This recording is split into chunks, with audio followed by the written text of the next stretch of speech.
नमस्कार मित्रांनो, मी शुभम आपलं आपल्या या YouTube चॅनल वरती स्वागत करतो। मित्रांनो, आजच्या या आपण व्हिडिओमध्ये आपण एका प्रश्नाचं उत्तर सविस्तरपणे जाणून घेणार आहोत। ते म्हणजे आज प्रत्येकालाच प्रश्न पडतो, प्रत्येक जणच आपल्याला असा प्रश्न विचारू शकतो किंवा आपल्या स्वतःच्या मनात हा प्रश्न आहे, म्हणजे 33 कोटी देव कोणते? खरंच 33 कोटी देव आहेत? या प्रश्नाचं उत्तर सविस्तरपणे आपण या व्हिडिओमध्ये जाणून घेणार आहोत। चला तर मग आपण या व्हिडिओला सुरुवात करूया।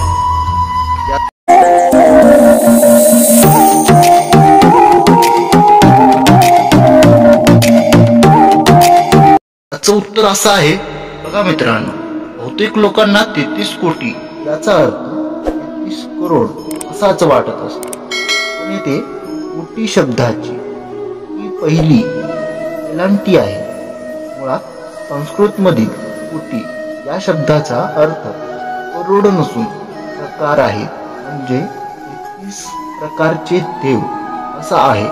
खरे संशोधन असे केले गेले आहे की ईश्वराचे व निसर्गाचे व्यवस्थापन करण्यासाठी 33 प्रकारच्या देवांना कार्यभार सोपवले आहे।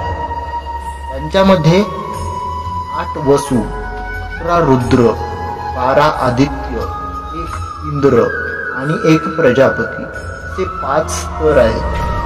प्रत्येकाचा हा स्तर वेगवेगळा आहे, म्हणजे त्यांचा कार्यभाग खाते भिन्न असल्याने प्रत्येकाला वेगळी एक कोटी म्हणजे कॅटेगरी दिलेली आहे।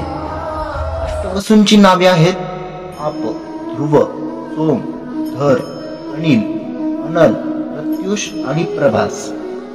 याचबरोबर 11 रुद्रांची नावे मनु, अन्यो, महत, शिव, ऋतुध्वज, महिनस, इम्रतेरस, काल, वामदेव, भव आणि धृतध्वज अशी हे 11 रुद्रांची नावे आहेत। 12 आदित्यांची नावे अंशुमान, अर्यमान, इंद्र, त्वष्टा, धानु, पर्जन्य, भूषण, भग, मित्र, वरुण, वैवस्वत व विष्णू अशी ही 12 आदित्यांची नावे आहेत।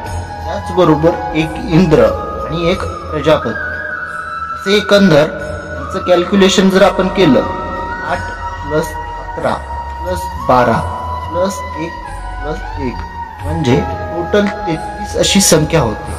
अशी या 33 कोटी देवांची व्याख्या आहे व ही सविस्तरपणे यांची माहिती आहे। आता या व्हिडिओला जास्तीत काही गोष्टीच्या मुळाशी जाण्याचा प्रयत्न करत नाही, त्यामुळे त्यांना काही गोष्टी समजत नाही। ओके, तसेच या मूर्खांसारखे आपल्यालाच आपल्या धर्माचे चुकीचे असे ठरविले जाते, त्यामुळे आपण प्रत्येकाच्या मनातून ही शंका दूर केली पाहिजे। या व्हिडिओला जास्तीत जास्त लोकांपर्यंत शेअर करा।